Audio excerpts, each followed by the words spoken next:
Hello everyone, আসসালামু আলাইকুম। কেমন আছেন সবাই? আশা করি সবাই খুব ভালো আছেন। আজকে আপনাদেরকে নিয়ে যাচ্ছি হচ্ছে জলশিরি সেন্ট্রাল পার্কে। তো এখানে যেতে কতক্ষণ লাগবে সব কিছু ডিটেলস বলবো, আর কত টাকা লাগবে, কিভাবে যেতে পারবেন সব কিছু নিয়ে আজকের এই ভিডিওটি।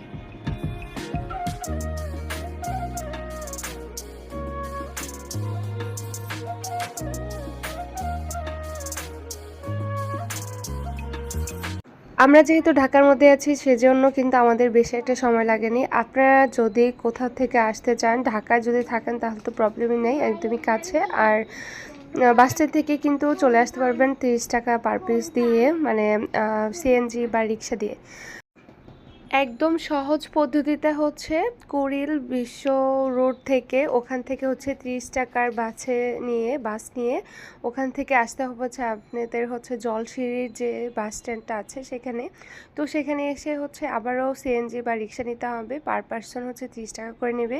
তো ওখান থেকে যদি বলেন জলশিরিতে যাব, জলশিরি সেন্ট্রাল পার্কে, তো সেখানে এনেই আপনাদেরকে সামনে নামিয়ে দেবে।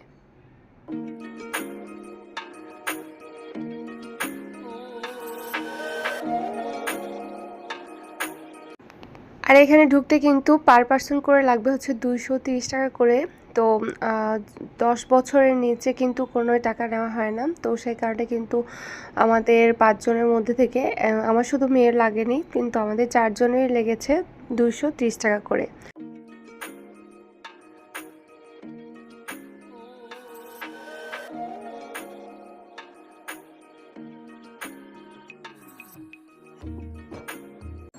এখানে আসলেই আপনাদের বাচ্চারা কিন্তু খুব সুন্দর করে খেলাধুলা করতে পারবে। এখানে কিডস জোন আছে, তারপর হচ্ছে জাম্পিং করার ইয়ে আছে, তারপর দোলনা আছে। তো এখানে দেখতে পাচ্ছেন ছোট বড় সবাই কিন্তু খেলতে পারছে। ওরা কিন্তু বয়স হচ্ছে 11, 12, 13 বছরের বাচ্চারা কিন্তু খুব সুন্দর করে খেলতে পারে। আর ছোট বাচ্চাদের তো কথাই নেই। আমার মেয়ের বয়স হচ্ছে 4 বছর, ও কিন্তু খুব সুন্দর করে এখানে খেলাধুলা করছে। আর ওর জন্য কিন্তু একদমই পারফেক্ট জায়গা এটা। তো আপনারা যদি বাচ্চাদেরকে নিয়ে আসতে চান, এখানে আসতে পারেন। খুবই সুন্দর জায়গা, আপনারা বড়রা খুব ভালোভাবে উপভোগ করতে পারবেন। বাচ্চারা তো কথাই নেই, ওরা খেলাধুলা করবে, খুবই হ্যাপি থাকবে।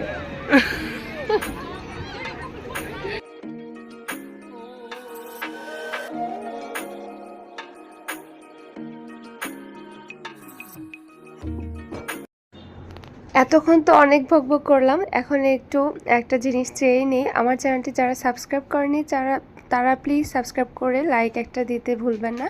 তো এইখানে যেটাতে এসেছি এটা হচ্ছে গুগল ধাঁধা বলে। এখানকার খুবই অ্যামাজিং একটা জিনিস, মানে এটা একটা গেমের মতো।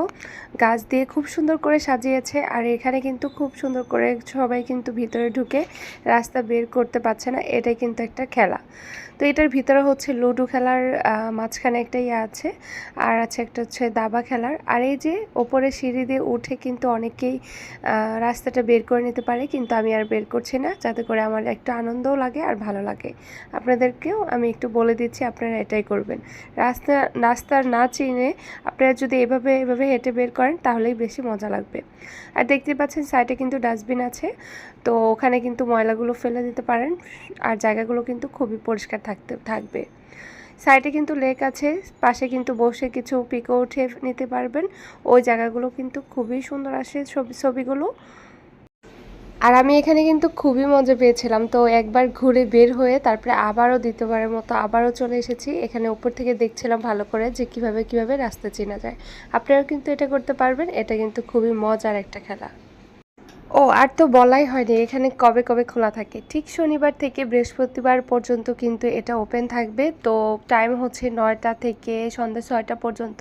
আপনারা যে কোনো টাইমে কিন্তু চলে আসতে পারেন। রাতে কিন্তু একদমই দেখার কিছুই থাকে না।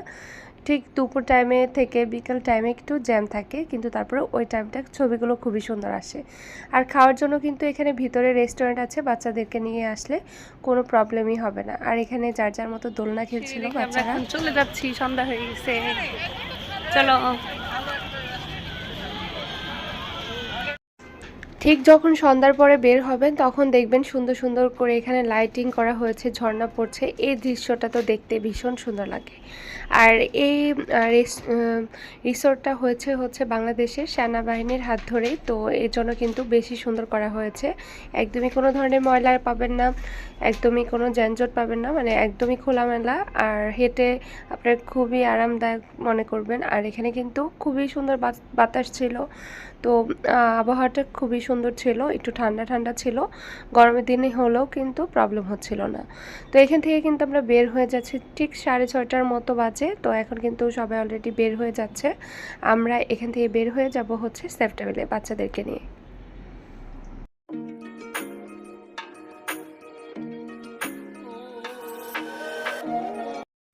ভিতরে কিন্তু চা কফি খাওয়ার জন্য অনেক আইটেম ছিল, আমরা কিন্তু বিকেলে একটু চা কফিও খেয়েছি, কিন্তু ভারী কোনো খাবার খাওয়া হয়নি, সেই কারণে কিন্তু আমরা সেফ টেবিলে চলে এলাম। তো এখানে হচ্ছে খাবারটা অর্ডার করব। প্রথমেই চলে গিয়েছিলাম আমরা হচ্ছে এখানে বল খেলার একটা ইয়ে আছে ওখানে। তো ওইখানে এসে মেয়ে হচ্ছে প্রথমে আবদার করলো চকলেট খাবে, তো ওকে তো চকলেট কিনে দিতেই হবে। তো এখান থেকে কিছু চকলেট নিয়ে নিলাম। এখানে কিন্তু একদমই রেড করা, আর এখানের জিনিসগুলোও কিন্তু খুবই ভালো, বাহিরের খাবারগুলো কিন্তু এখানে খুবই ভালো লাগে। আর ভিতরে আমরা যেখানে এসেছি এটা হচ্ছে 2 তলার উপরে, তো ওখানের রেস্টুরেন্টের খাবারগুলো আমাদের অলরেডি খুবই ভালো লাগে, মানে খাবারগুলো খুবই টেস্টি লাগে আর কি। যাই হোক, এখানে খাবার থেকে আমরা কিন্তু অর্ডার করে দিচ্ছি যার যেটা পছন্দ হচ্ছে।